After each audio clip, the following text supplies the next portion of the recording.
are similar to combinations, except that instead of thinking about how many different ways we can choose k items, we're thinking about how many different ways we can position k items. And so this is how I remember combinations and permutations.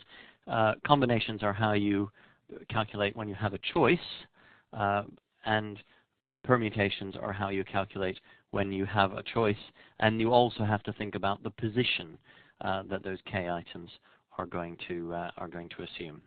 Now, so it's NPK, and what's our formula? Our formula is slightly different.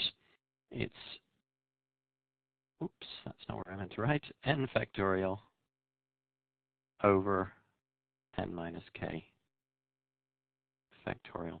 So you can see there's a term different. The combinations formula has an extra k factorial in the denominator.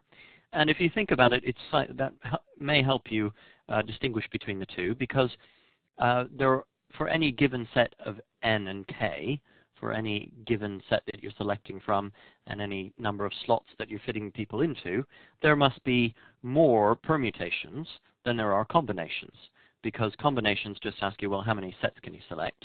Permutations say, well, not only how many sets can you select, but how many different ways can you arrange them? So by having a missing term from the denominator or a smaller denominator, you're always going to have a larger number for a given n and k. Okay, so that's what we're looking at there. Now let's look at a couple of questions to help us get this straight in our minds. Okay, we're going to look at question number 2, and I'll give you a couple of minutes to think about it. I'll go ahead and write the formula that you might need up here. So the formula for permutations is n factorial over n minus k factorial, and that's for a permutation of n items that you're selecting from and k slots that you're putting them into. So I'll let you calculate it. If you feel completely stumped and lost, do let me know through the chat. If you think I'm going too slow and this is all blindingly obvious, you could let me know that through the chat as well. I'm going quite deliberately, because I know that this is something that causes people some headaches.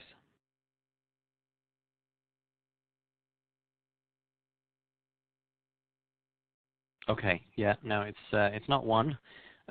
So let's have a look. So we're looking at the number of, I'm just going to change my ink color to black. It's ever so much more attractive.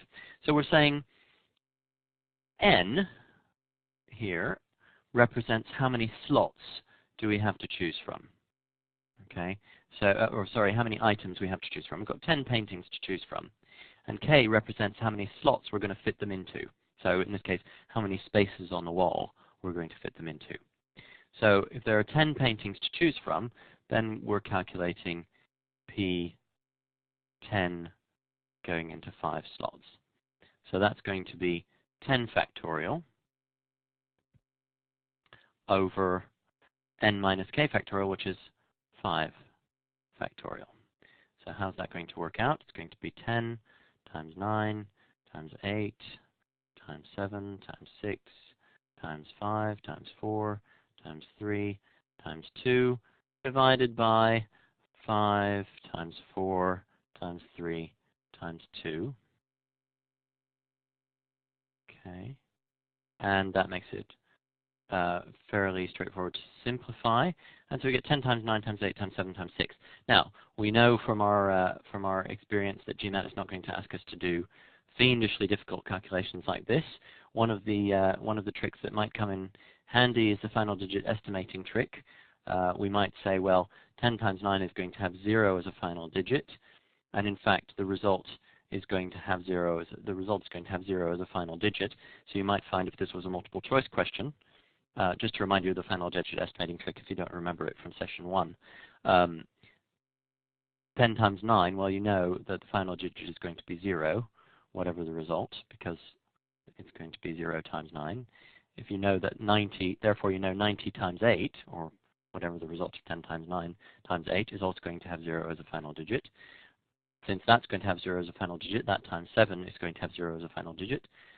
Since that is going to have 0, that times 6 is going to have 0 as a final digit. But let's just calculate it. 90 times 8 is 720, and 720 times 7 is 5,040, and 5,040 times 6 is 30,240. Not too painful. And that is what Nanda got, and I'm very proud of you, Nanda. That's excellent work. I hope I don't sound too condescending. You obviously have a grasp of this.